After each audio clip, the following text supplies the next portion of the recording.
ले आएंगे, ऐसे पैसा बचाएगी सरकार। कोई भी देश दुनिया भर में अपनी राष्ट्रीय सुरक्षा के साथ खिलवाड़ नहीं करता जो काम नरेंद्र मोदी और उनकी सरकार कर रही है। मैम, सरकार का कहना ये है कि हमारा 88% सुरक्षा का बजट जो है वो सेना के अधिकारियों को पेंशन देने में और उनकी सैलरी देने में खर्च हो जाता है, जो कि 12% बचता है, उसका हम सेना का आधुनिकीकरण नहीं कर पा रहे हैं। तो इसके तहत हम लोग क्या कहते हैं, सेना का आधुनिकीकरण। आपको आंकड़ा दे रही हूँ, उस आंकड़े पे थोड़ा रिसर्च करिएगा और अगला सवाल भाजपा से उससे भी पूछिएगा।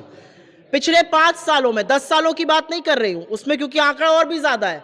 पिछले 5 सालों में शिक्षा में, स्वास्थ्य में, कृषि में, सामाजिक कल्याण में और आपकी जानकारी के लिए रक्षा बजट में as a percentage of the GDP लगातार कटौती करती जा रही है सरकार। ये किसके सगे हैं? ना ये किसान के सगे हैं, ना ये जवान के सगे हैं।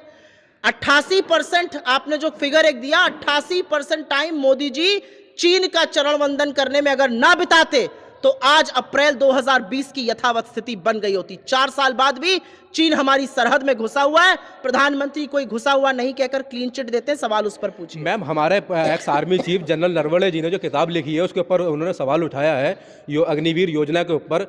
लेकिन जब योजना आई थी तो उस वक्त हमारे सेना के अधिकारियों को जबरदस्ती उनको बिठाया गया और उनसे इसी योजना का बखान करवाया गया। तो क्या लगता है, सेना के ऊपर प्रेशर बनवाकर ये योजना का बखान करवाया था सरकार ने? तो आपने अपने सवाल का खुद ही जवाब दे दिया। जनरल नरवणे ने एक किताब लाए, उसमें उन्होंने कहा कि मैं हतप्रभु की ऐसी योजना थोपी गई। उन्होंने कहा कि मैं तो और भी हतप्रभु की नौसेना और भारतीय वायुसेना पर भी थोपी गई। उन्होंने कहा 75% रिटेन होना था, रिटेन सिर्फ 1/4 किए जाएंगे। उस किताब को रोकने का काम, अब वो जून के पहले उसका विमोचन नहीं हो सकता क्योंकि मोदी सरकार को पता है कच्चा चिट्ठा सब खुल जाएगा। उस किताब के वो 2 चैप्टर का जो आकलन है, जो उसका रिव्यू है, वो MEA विदेश मंत्रालय और रक्षा मंत्रालय करेगा। ये कौन सा लोकतंत्र है प्रभु?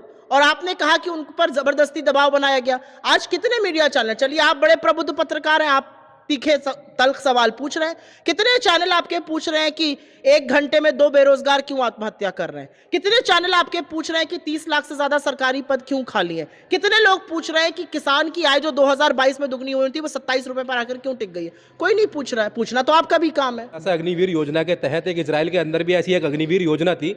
इजराइल के अंदर एक सवाल उठा कि सबसे ज्यादा जवान जो मारे गए हैं उनके अग्निवीर योजना के जो कम ट्रेंड होते थे वो मारे गए, प्रोफेशनल जवानों के। आपने नाम लिया तो मुझे जी मैम, मेरा सवाल नहीं, पहले मुझे बोलने दीजिए। इजराइल का आपने नाम लिया, उत्तर प्रदेश और हरियाणा के नौजवान युद्ध क्षेत्र इजराइल जाने को मजबूर हैं क्योंकि आप उनके लिए रोजगार नहीं बना पा रहे हैं।